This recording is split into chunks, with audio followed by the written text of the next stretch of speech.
Okay, good evening. My name's Aidan McCabe. I'm sure I've come across mostly at this stage. So we're just going to talk about this evening the under 15 and under 17 player pathway. So basically from players 14, 15, 16 and 17 years of age. We're not going to keep it too long. We're not going to fly through it either. This in many ways sets us up for other webinars and other areas to move into for this age group after this evening. But this is a good starting point to move from. So outcomes of today's workshop. So we're just talking about the GAA player pathway, about how that fits in the total playing performance model. Okay, and then we've got some kind of age appropriate coaching sessions, some drills and some games, and about how they work and where we go from there. Okay, so if you have been on other webinars in the last couple of weeks, you would have seen this. So this is our player pathway structure. All right, so you can see at the bottom the child phase. So under what used to be under 12s, consider a child. So under 11, with the way the ages have realigned. So you're talking about nursery, your under 9s, your under 11s, your go games. All right, that basically you're just playing to learn the game. All right, so that would involve club coaching, coming them on school, work in the schools, blitz days, cool camps, that sort of thing. What we're talking about then is the youth stage. So, and at the tail end of the youth stage. So we're talking about under 13s is the start of that. They start moving away from go games and start playing competitive fixtures. Obviously then under 15s and under 17s, they're really moving into, more competitive stuff. But according to this, and if you think about it, they're still learning to compete. All right, so it's really setting them up for adult football, and if they're still playing adult football, that's where they're going to play the majority of their football throughout their life. Okay, so your club coaching, again, county games program, so your league structures, second level, so your secondary schools, GA, which is crucial, super game centres, so the likes of the after school programs that we're trying to run before the latest lockdown, and academy squads. Okay, and certainly at the earlier stages of that, under 13, under 14, for a good 18 months, up until this year with everything twisted around, but for a good 18 months of that, our academy squads really are open to everyone. So everyone has the opportunity to turn up and keep coming. And it's only until really June of the second year for when they're 14 that we would be making amendments to the squad or revising the squad down to a more manageable number. So everyone gets a good twist if they want it at that stage. And then obviously you move up towards the top. You're talking about your 18 plus years, your adult, okay, and that's competing to win. So if you look at what we're talking about tonight, the under 15s, the under 17s, you can see while it is competitive and it is important in its own right, they're still, in the grand scheme of things, they're learning to compete. So they've obviously moved away from go games, and they're playing schools football now, secondary schools football, and they're playing under 15 and under 17 league and championship, and they're playing with the big goals, the size 5 football. So it's, and all intents and purposes, adult football, or all the same rules, but they're only learning to compete. So one of your jobs is from a coaching that point of view is to set them up and prepare them for adult football. Okay.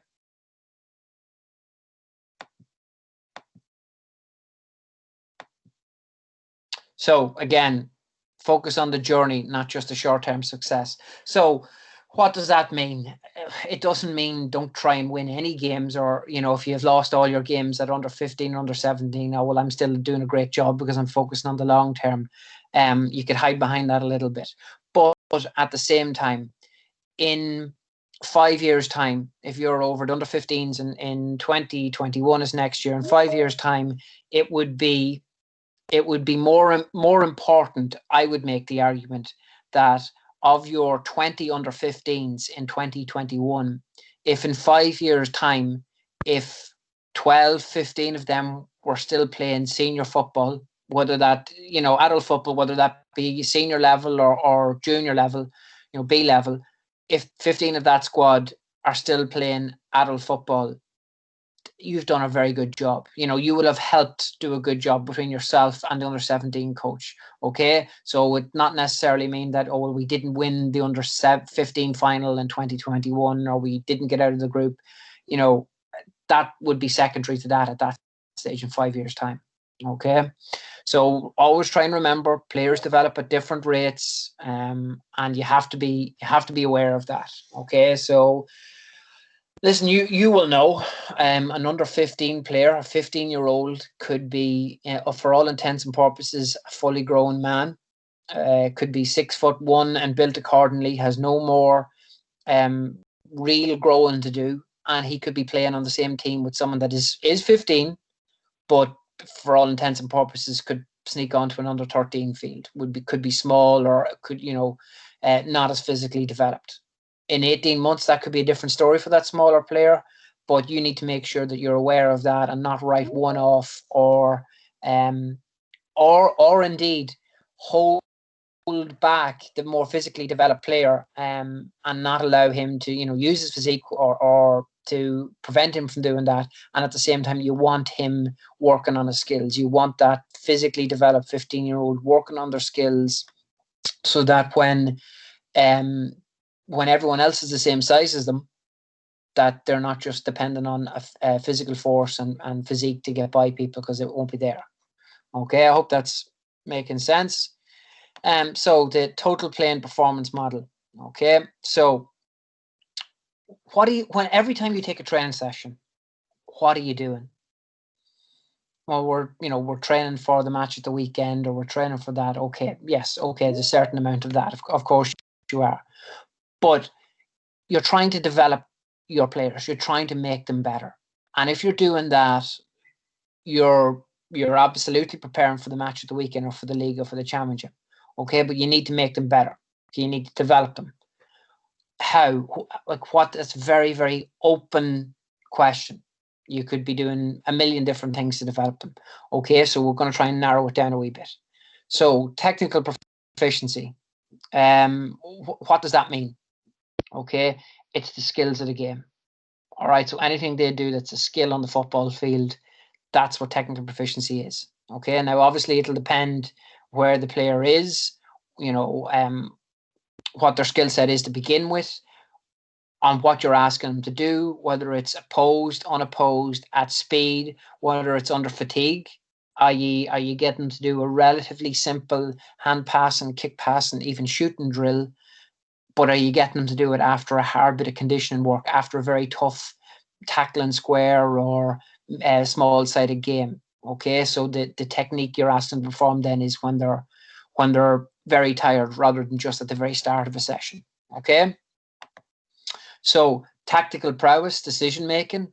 All right, so anything, we'll take the second part of that first. Okay, so decision making, anything that when they're asked to make a decision, you need to be making sure that you're getting to make literally hundreds of decisions every game, every training session, beg your pardon, because they're going to be asked to do that in a game.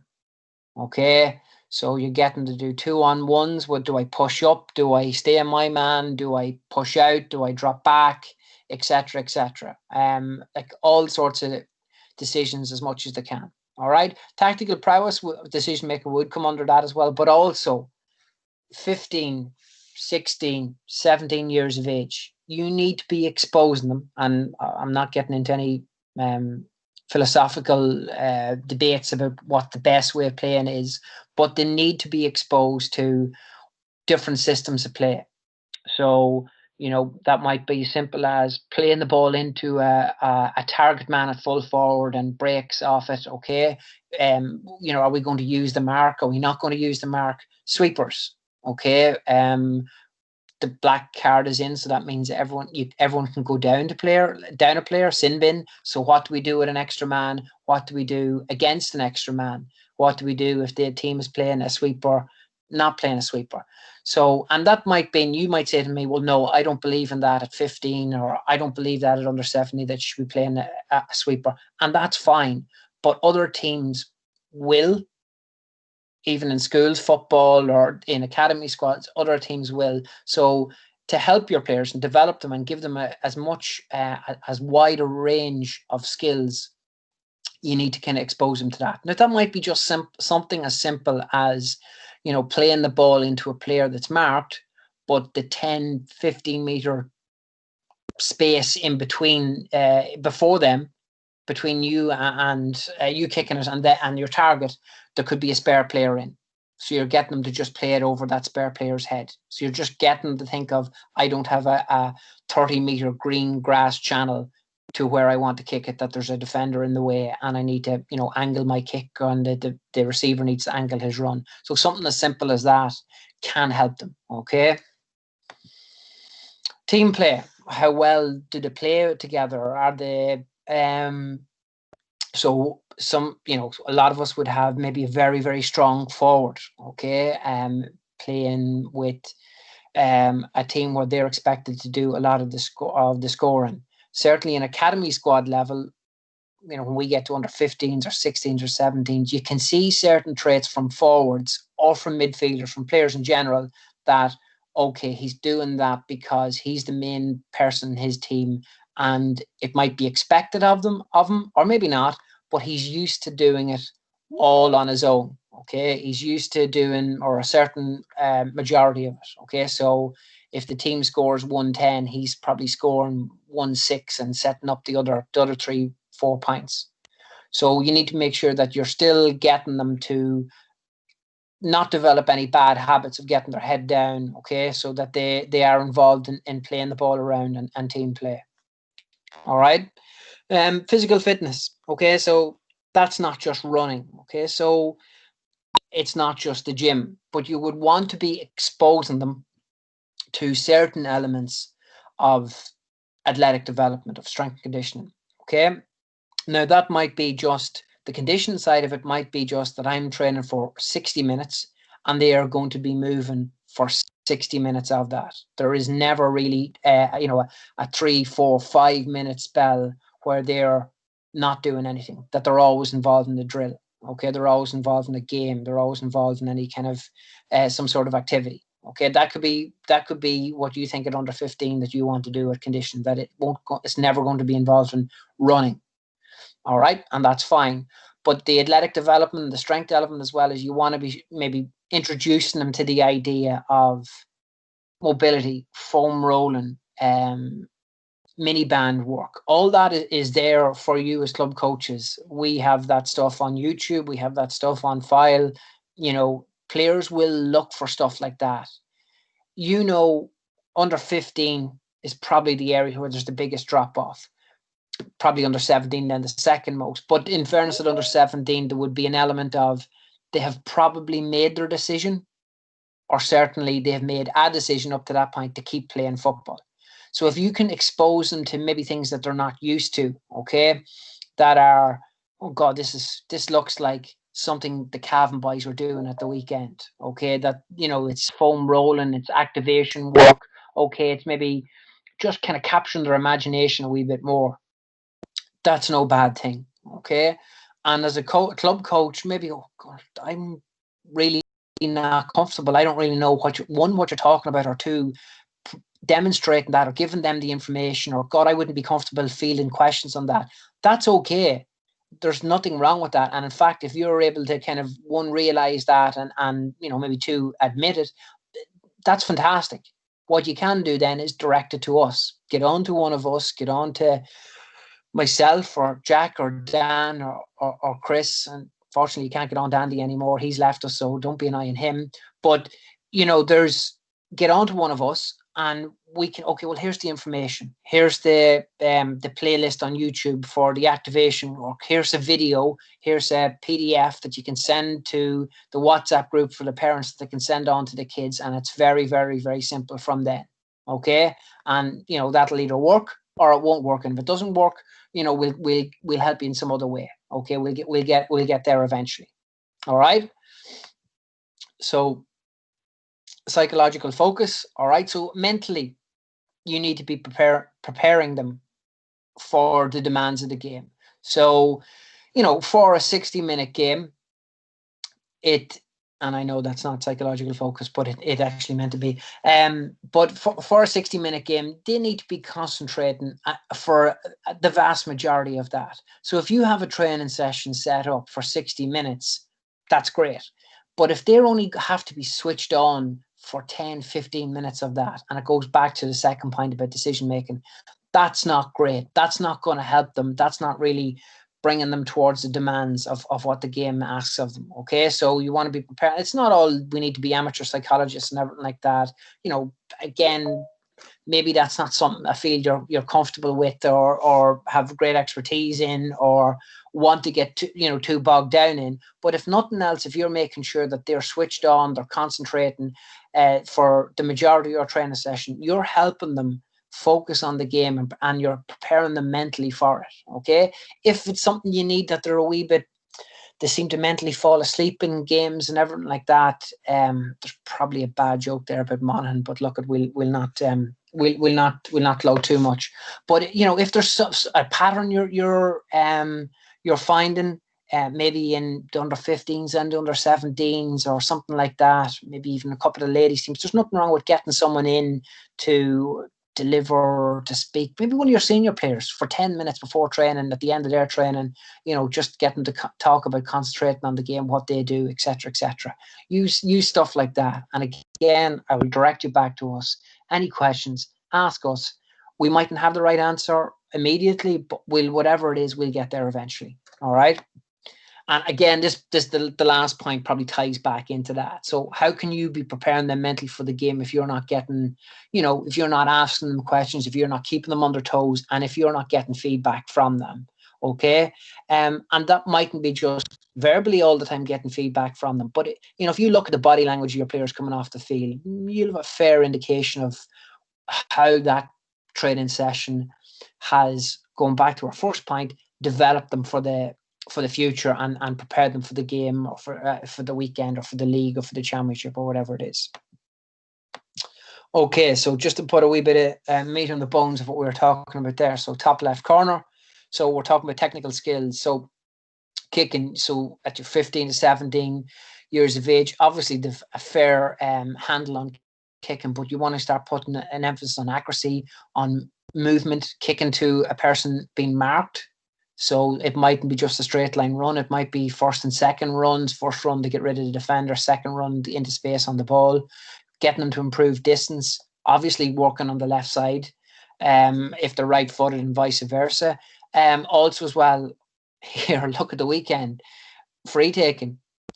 If you've got someone that is, takes frees, get them. They'll never be any younger if they're only starting at 14 or 15 to kick the ball off the ground. Give them that responsibility. And look, maybe there's going to be some days where the handiest thing to do is, sure, take them all out of your hands, but allow them the room and encourage them to, develop that skill. And it won't go all right for you, all the time, but sure, nothing does. So the handling, again, it comes back to what they're saying, pressurized situation, throw in a couple of extra balls, get them low, high, body catch, use some different equipment, use tennis balls, reaction balls, okay, get them to do it after, instead of, okay, take 3 minutes now, you're panting after that tough game, get a wee small hand passing drill going, okay, just get them performing the handling skills when they're under fatigue. Okay, so that would definitely be a pressurized situation.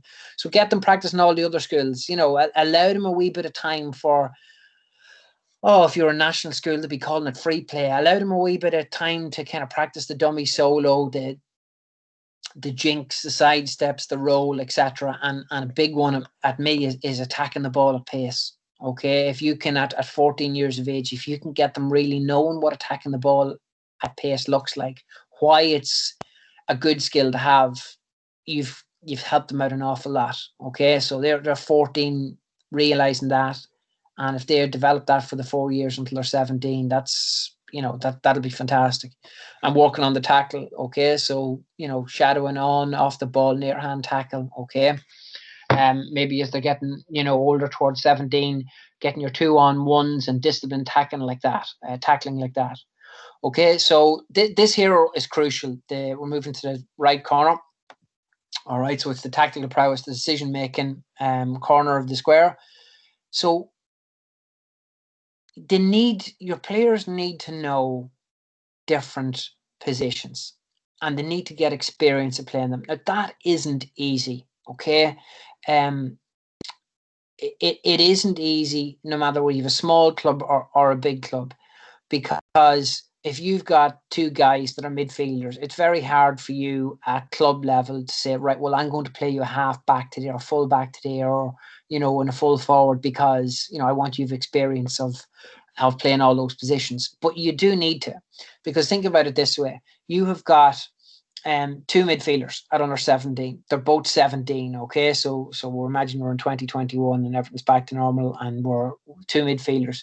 In 12 months' time, they're gone from underage football. They're playing, please God, senior football, okay? They're not going to be coming straight in at midfield at senior football, unless there's something really exceptional about the pair of them. So they're going to be slotting in somewhere else. So they need to have experience of playing in a couple of different, other positions. Might even be just simple as a half back or half forward or something like that.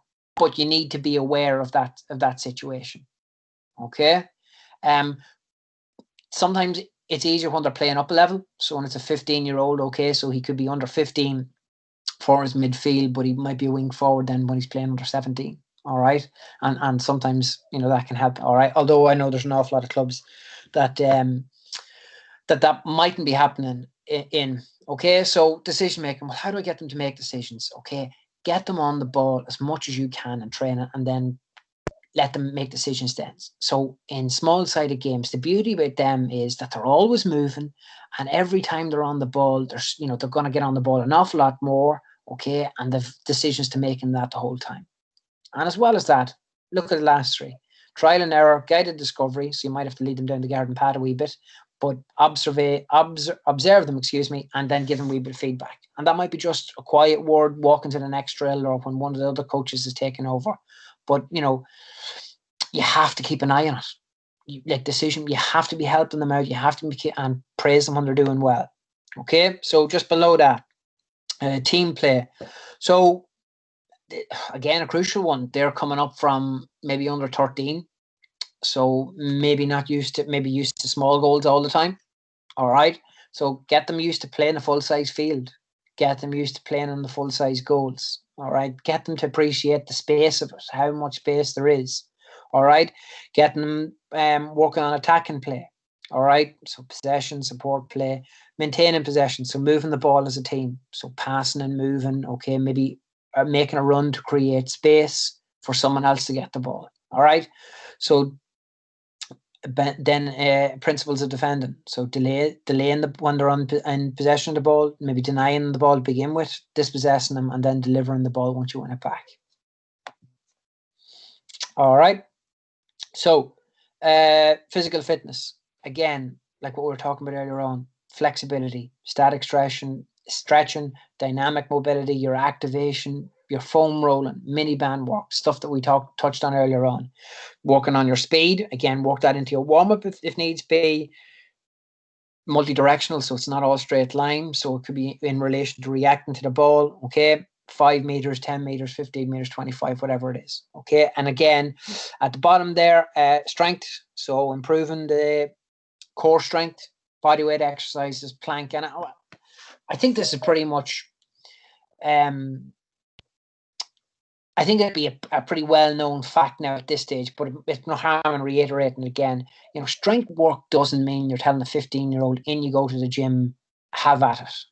I think we all have an appreciation of that now. So strength work at that age group might be that they might never see a weight until 2-3 years later. Okay. And again, I'm, maybe you have opinions one way or the other on that. That's okay. But, you even if you're getting them to do very, very specific body weight exercise as part of the warm-up, get them squatting, get them lunging, get them doing planks, get them doing good push-ups. Okay. Playing fun games involving core exercises. Okay. So some little things like that. That can be huge. If you're even spending 3-4 minutes of that every training session for a season, that's a huge amount of work you're giving them, without saying, it doesn't mean that you're giving them a gym program. All right, so you can be surprised with how much you can do with just little clips of it and little bursts of it in training every now and again. All right, and then the middle one, psychological focus. This is a huge one. Like we said, they're hemming and hawing at this stage whether they want to continue or not. If you can allow them and help them see the improvements and help them tell them as well the improvements that the players are making, that's fantastic. If you can, like the guided discovery, if you can encourage individual practice, if you can encourage them, do I want to use the term a wee bit of homework? But we've all handed stuff out during the lockdown about, running if they want to do it, body weight exercises, wee bit of skills videos that were sent on to them. If you can see here, if you can kick 10 pints this week from freeze to your free taker, individual practice, go ahead and do it. All right. So all this happens with you, the coach, taking well-organized and planned sessions. I always say this, it's now 7 o'clock. Training was at 7 o'clock and I'm only on the field 5 minutes. Very, very hard for you to allow for all this that we've discussed. Okay, if you're just making it up, or if you're pulling a session out of thin air 5 minutes before it's meant to start. Okay, again, allow your players to make their own decisions on the pitch and accept that mistakes are a big part of the learning. Okay, so they're not the finished article, so there's going to be plenty of mistakes. So make your peace with that. All right, and then just below that, set example. So that would be turning up early, like I just said 10 seconds ago, would be a big part of it. All right, and then use simple language. So coach to player ratio 1 to 10. Look, you need 2 coaches at every training session anyway. So if you have 2 coaches there, unless you have a huge panel, you're not too far away from that. Always get a third if you can. Okay, even if it'll allow for different voices and it'll allow for more supervision, and it'll give a chance for coaches to, right, I'll take this section, I'll take that section, I'll be able to stand back and keep an eye on it and maybe pull people for individual feedback if and when they need to. All right, 1 ball for every 2 players. It goes back to my point earlier on about maybe the free play element of things. Give them 5-10 minutes, maybe not 10 minutes, but allowing them a period of time where they can kick pints and take penalties and do dummies and solos and everything like that, and have plenty of footballs for that. Allow them to get plenty of touches in. They'll get dozens and dozens and dozens of touches in that small period of time if you allow them to. Match results are secondary to development. Okay. Enjoyment is a major theme when planning all the sessions. Make sure you're enjoying it. If you're enjoying it, they're going to be enjoying it. All right, and everyone's a lot happier for it. All right, so players are beginning to be accustomed to a specific position, but you must challenge them to play a variety of positions. We went through that already. It makes sense. Okay. And the player. So popularity influences self-esteem. Okay, so they tend to be self-critical and in some cases rely on the coach for positive reinforcement. All right, and again, that point about the physical development between players. So at under 15s, you could have a range of sizes, of strengths, never mind even skill levels. Okay, so we're going to take a wee bit more a look at some some games and drills. So these are all hand passing, okay, and where we'll not just wait on coming back in for chat on this, but they're all hand passing drills. They're all hand passing games. All right. If someone wants to put up in the chat, what are the pros and cons of some of these? Okay, so the 2 diagonally, bottom left, top right, they're more straight line, more linear, more drills based. Okay. And then the other 2, the keep ball top left and captain ball bottom right, they're more kind of game scenarios. Okay. What would be the benefits of the 2 game scenarios? Does anyone want to type it out in the chat? This is where things tend to.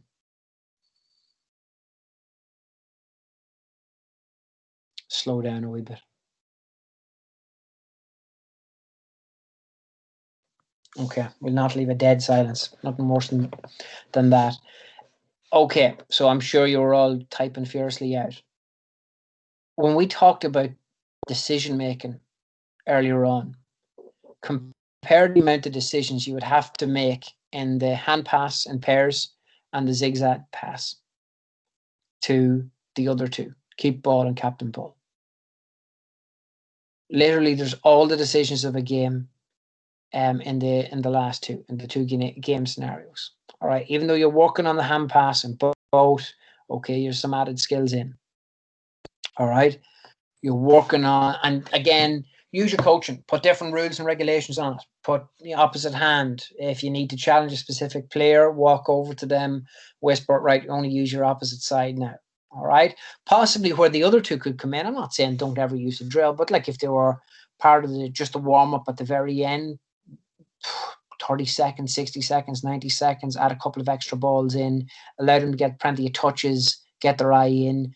You know, if you're using, think on your feet, throw a rugby ball in there, throw a size 4, so throw a size 3 tennis ball, even one of those weighted 1 kg medicine balls, something like that there allows them to kind of, they think you're hitting them with something else, okay? That allows them to concentrate a wee bit more. All right, so that's the benefit of those small game scenario type activities versus the more linear, straightforward drills. Okay, I'm not saying you only use one over the other. I certainly don't, but I'm saying when I do use the drills, I'm not thinking that there's as much being done in them as in the game scenarios.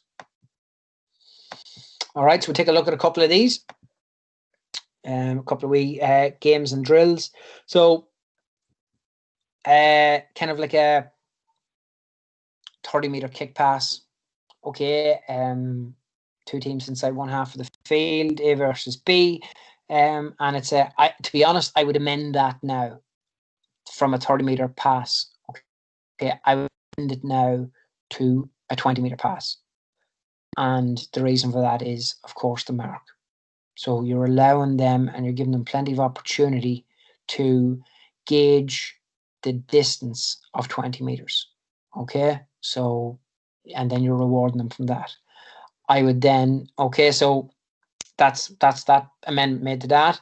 Okay, and they're allowed to solo the ball as much as they want, hop the ball as much as they want, retain, hand pass as much as they want, but to get a score, it needs to be a 20-meter foot pass. And I would also, in that game there, another change you could make, if the ball is passed from outside the 45, travels 20 meters, inside the 45, and a mark is called, allow them to take their 15 seconds and kick a point. All right, and give double points for that. All right, so you're tying it into your attacking mark for the game. All right, and as well as that, if the defending team was to catch the mark inside the 45, allow them to get points for winning the ball back and claiming the mark. Okay, so in team play, so kind of a box to box game. And don't get too caught up on the 80 meters and 40 meters. You can do that on a far smaller scale. You could set that up that there's a game going across the width of that left side of the center line and right side, and then you can branch it out and bring all the 4 teams together and make it 2 big games, or 1 big game, sorry, in 2 teams. All right, but there's a player in each box, and it's basically don't know what happened there. Sorry, bear with me.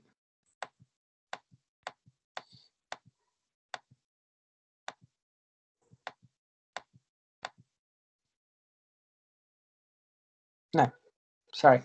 Okay, so box to box game, team playing from left to right. They're full forward. Their target man is inside that square. All right, now you can play it that they get possession anywhere to them, hand pass, fist pass, a kick pass. All right, and that can be a score and a turnover. You give the ball to the other team. You can play it that it has to be a kick pass in, make the box a wee bit bigger, and you can make it that the player is marked, or that you have 2 attackers on your team and only 1 defender. Mix it up as many different ways as you want. All right, but that's working on team play. There's so many different decisions in that. Okay, so a possession game. All right. So again, you can see here, you're looking for scoring goals. Again, don't be too worked up about the 80 meters or 40 meters. But you can see at the end, that the 4-second rule. Use a reaction ball. You can have it that if you put two neutral goalkeepers in, that if you score a goal, you keep the ball and you go and you try and score a goal up the far end of the field. All right. So it's rather than handing possession back over. Same again here. 4 goals game.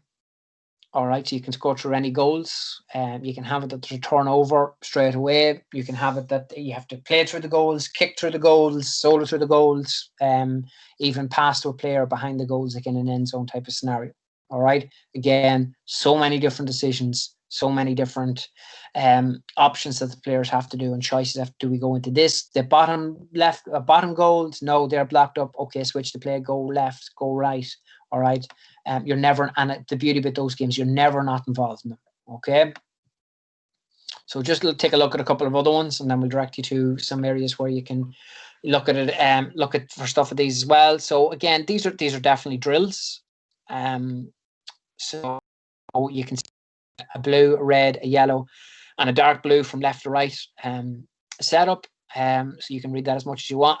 So the center line there across all 4, the 2 end line, the end line on each side, north and south, are 10 meters away, and then the cones in the middle are 5 meters away from each of them. All right. So you have a ball at each end, and basically they're mirroring each other. Okay. So in the first one on the left, you have to solo around the center cone and solo to this cone on their right, and then back. So Davis, the other side, is doing the very same. The red, they're soloing out. They're solo around each cone, and then they're coming back to the center cone, and then they're going back to the start. All right. Yellow, something similar. Player from each end solos the cone on the right, then goes to the opposite cone, and then second right, and then back to the start. And then the dark blue, they're going up and down. All right. So what you could do in that is, instead of having a minute at each, allow your player to, well, if you start on the left, you do 1 turn, and then you go to the right. So you go to the red cone, you do 1 turn, you go over to the yellow, and you go over and you move. So what you'll find is when you set that up, you explain it. But if I'm in the red cone, I'm kind of really concentrating on what we're doing in the red. And by the time I go 2 cones away to the dark blue, I really have to concentrate in front of me to see what's happening. Okay, so they need to be paying attention to all 4 maybe at the start, and if that doesn't work, they'll be paying attention to what's happening in front of them. All right, so again, very physically not very taxing. Okay, again, all the time maybe get them to work on their opposite side or opposite side only, or maybe use tennis ball or something like that in one of them, but you get them to think. All right. So a straightforward enough drill, you would have seen this before. 4 cones set up across the line, and again, don't have too many in there. No more than at the end cones, no more than 3 behind them. 1 passes to 3, 2 gets it off a 3 and gives it on to 4. But again, like everything else, the progression is where you can get a lot more benefit off it. Okay, so have the receivers of the pass 3 and 4 on their knees, so the kicker has to be even more accurate, so that the receivers don't have the ability to move 2 or 3 meters to the left and right if the kick is bad. Okay, allow a second progression there, just in the right column. Allow the player at 2 to try and block the original pass from player 1, and when they do that, turn and sprint to 3. So what you're actually getting them to do is go towards the ball, create space for 3 behind them to catch it, and then get the off the shoulder pass from them. All right. And then also you can add in an extra player. So again, like what I was talking about earlier on, making sure that the kicker has to pass over a defender. All right. So, you're giving them the skills to pass or bypass or not kick it down the throat of a sweeper. So that's how you're doing it in a drill format there. Just a couple more ones before we wrap up. We're nearly there. So we can have a grid game, whatever works. Don't worry about the 10v10. That can work 3v3, 4v4. Hey, whatever you have.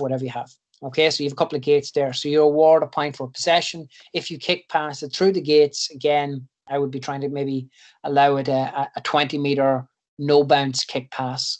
If they get it through that, allow them the score. All right. But the defending team can get a block on the punt kick. All right. And if they do that, it is a point. Okay. Try and avoid them maybe a block on the solo. If the skill you're looking for in this game is to emphasize the block, okay, on the punt kick. All right. So a little bit of kind of getting a loop around here. So you've got a diamond shape, and you've got the yellow cones on the very outside, and you've got a person at the red cones just a couple of meters, 5 meters inside that. So, for example, here we'll start off at A, top of the diamond, solos in towards one leaves their cone, loops around the space that A is just created. A throws the ball back out to them, and they kind of curl a ball down to B on the left side, okay, of that diamond. So that's I would be starting that off as a drill, and then eventually I would be trying to make that into one without cones and just get them used to a pattern of, running hard, making space, someone looping around into the space that you've just created. All right. And hopefully and eventually you should see that in games, that pattern comes through in a game. All right. Now, just to wrap it up. So we've got, listen, I've said plenty of times, and hope you will, email us, get in contact with us if you want stuff. Okay, there's plenty of resources there. We've emailed them all to the clubs at this stage. Happy to do so again and send you links to OneDrive directories with loads of stuff on. There's the Coaching and Games, our Coaching and Games YouTube channel. I would show you them here normally and share the screen. There's some couple of stuff I had planned them, but it doesn't. The playing of a YouTube video doesn't play that well when we do it over Teams. It lags behind and it doesn't look well, so we don't need to frustrate ourselves more. Okay, like I said, our staff, us the staff. So like I said, myself, Chris, Dan, Jack. There's the Give Us a Game book, Ulster GAA, Leinster GAA, learning.ga.ie. So there's loads of stuff on that. Now, where that might be good for the like of ye is not the activity planner that we were highlighting in other webinars previous to this, but look at some of the presentations, both the YouTube and the PDFs and the PowerPoints from the national conferences from a couple of years ago. Okay, so there's loads of stuff there, but guest speakers on a wide range of topics. Some mightn't interest you. Some might be, oh, well, I'd like to hear that speaker. Okay. There was Derek McGrath a couple of years ago. I remember listening to him, and he was talking about Waterford and hurling and everything like that. But, what he was talking about was culture and looking after players and everything like that. And it was very interesting, even though my experience and my interest wasn't in taking a hurling team. I took loads out of that. So there's plenty of stuff there in that regard. You've got guys on Twitter that are pretty cool as well. Okay, so you've got Colin Nally coaching the game. That's kind of through the Ulster GAA. So there is plenty of stuff out there. But like I said, listen, we're here to help you. We want feedback from you. We want you to say, listen, I have this problem, I have that problem, or I know more about this. Get on to us, please. On that, if you could email us, we'd like to see you.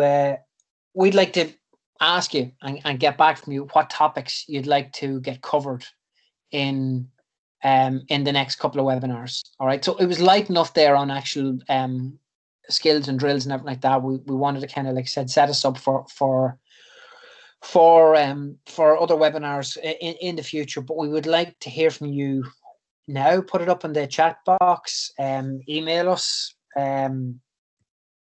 send us a WhatsApp or whatever like that, and we'd like to say, okay, right, maybe what you suggest is a very specific thing, and we can help you directly. But if we get 20 people saying, okay, we want this topic covered, by all means, we will try and work on that, be that through a webinar, be that through a workshop when we're all allowed to leave our houses and everything like that, or whatever manner. Okay, so we would ask you, I'm just typing out my email address now. I better not get it wrong. Oh, I did get it wrong. I presume you know it's .ie, not .ue.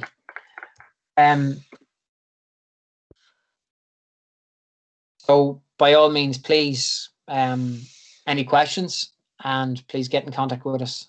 Let us know what you'd like the next couple of webinars, or what areas you'd like to see us expand on or go into. Okay. Any questions, please?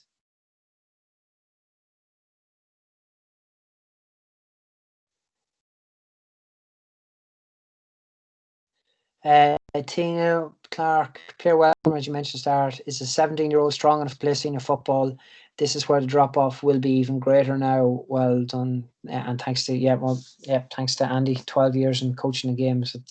I don't want to be glib about that. That's I don't want to say we owe him an awful lot, but we do. Okay, fantastic innings. Is a 17-year-old strong enough to play senior football? Tina Clark, yes. Absolutely. Without any specifics, they can be. Can you help them in the years previous to be strong enough? Yes, absolutely.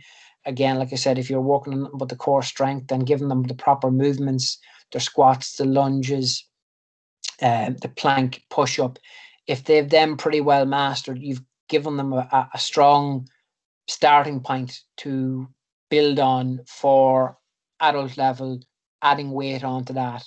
If you add weight onto that and they're squat poorly, they've bad flexibility, the bad movement, the bad they don't know what activation exercises are. That will make it a harder step up for them. Okay, will it happen automatically for 17-year-olds that they're playing senior football? No, that's why reserve football is so important, and there's probably big question marks. There's a lot of issues around that. Hope that answers your question. Anyone else have any questions?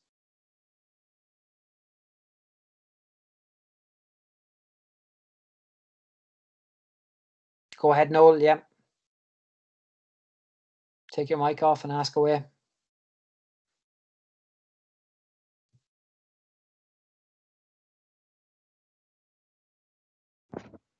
Aidan, do we need something in there for after the under 17? It is as you've seen, the question was, it's a big jump up for them up to senior. The under 20 or the competition doesn't seem to offer enough, I don't think. We're getting into the realms of my opinion rather than anything else, but I would agree with you. There's a huge jump from a 17-year-old. So, for example, if I was playing 100 years ago, my birthday is November, so I would be I would be young enough, 17-year-old this month, let's say, and then in 6 weeks' time, playing senior football and having nothing else. Under 20s is a huge step up, even then, especially if you're a big club. Okay, might necessarily be making it. So, do we need an under 18? Do we need an under 19 competition? I don't think there's definitely a huge argument in favour for something like that. I can't say that's been looked at. I don't honestly know. You hear rumours every now and again, but I don't know how well under 17 to under 20 is working at the minute. So, it's not an error. It's not an error pair view to be kind of fixing competitions like that, but we kind of realise that. It's good to hear that too. Yeah.